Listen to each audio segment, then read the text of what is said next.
Only 47 points you guys gave up in the second half after 61 in the first. When did you see that change from your group? Well, I thought the defense was good for the first quarter and a half. The last few minutes of the second half, our floor balance wasn't great, and then, but overall, I thought it was pretty good. It's like one of those games where it's just grind it out, just find a way to win, especially making the big plays down the stretch. Yeah, we had timely plays at the end. I thought OG, big time plays. Mikhail, timely buckets. Cat, timely buckets. The block by OG at the end. Jalen, the big 3, 4-point play. Those are timely plays. Just find a way to win. And, we got to continue to improve. There's a lot of things we need to work on. And the games keep coming. But the most important thing is just find a way to win.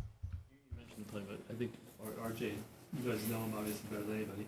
Still kept getting that left hand, and OG finally gets him in the big spot. Yeah, and he's always had that knack to he can start right and he comes back left, and and he's a good player. So guys like that you have to guard with your team. And defensively, we have to be tied together. I like how unselfish we are offensively, and I think the same mentality applies defensively. So when we're tied together, we're pretty good defensively. And I think we're, and I keep saying it.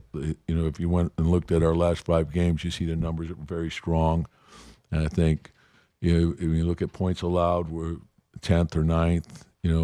Fast break points, we're top 5. Points in the paint, top 5. Second chance points, top 5. So there's a lot of good things that we're doing defensively too. Coach, you are kind of known as one of the most intense coaches in the NBA, and that reflects, for example, in nights like today, in tough wins like that.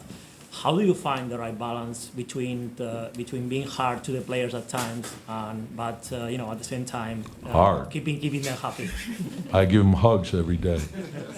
No, just I think you want the right players, and you want to be truthful. I think you build trust with the truth, and we've got a great group of guys to work with. So just be honest, and we want to understand why we either win or why we lose, and we always have the belief that we could do things better. So if we get everyone working together, good things are going to come from that. And then if we play as a team, it's a team game. So we want to have a 5-man offense, 5-man defense, and when you do that, I think it's enjoyable for everyone when everyone's participating in the team and sacrificing and putting the team first.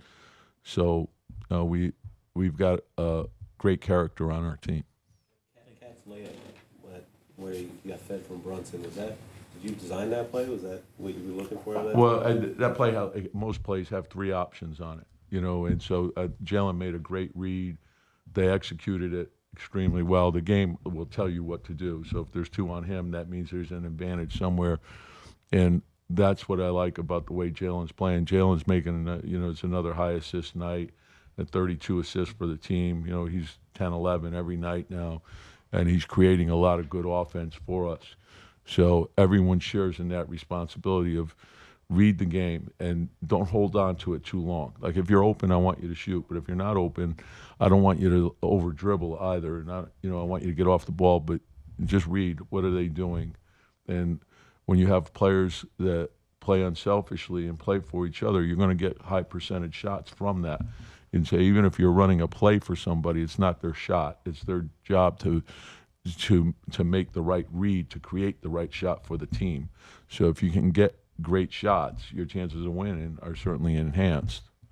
There was the shot Mikhail hit in the corner. Cat made the extra pass. Yeah. He could have stepped into one, but kind of what you're talking about. This team seems to have a real great trust in one another. Yeah. How does that propel, once things get going more consistently defensively, just knowing that they have each other's Well, backs? it's the same thing. I think, oftentimes, right now we're cutting really well. And that's an act of unselfishness. Oftentimes, there's no stat for how many times you cut or how many times you've driven the ball into the paint. But if everyone's moving and relocating, and then if you get to drive, pass sequences, right? There's rhythm's gonna come from that, and guys don't get stuck with the ball. If you pass and stand, that next guy's gonna get stuck if the shot's not there. But if you pass and cut, then that guy could drive off the cutter's back. That creates another advantage. So just keep creating advantages for each other, and then you're gonna get great shots from that. Thanks, Coach. Yep, Yeah. thanks.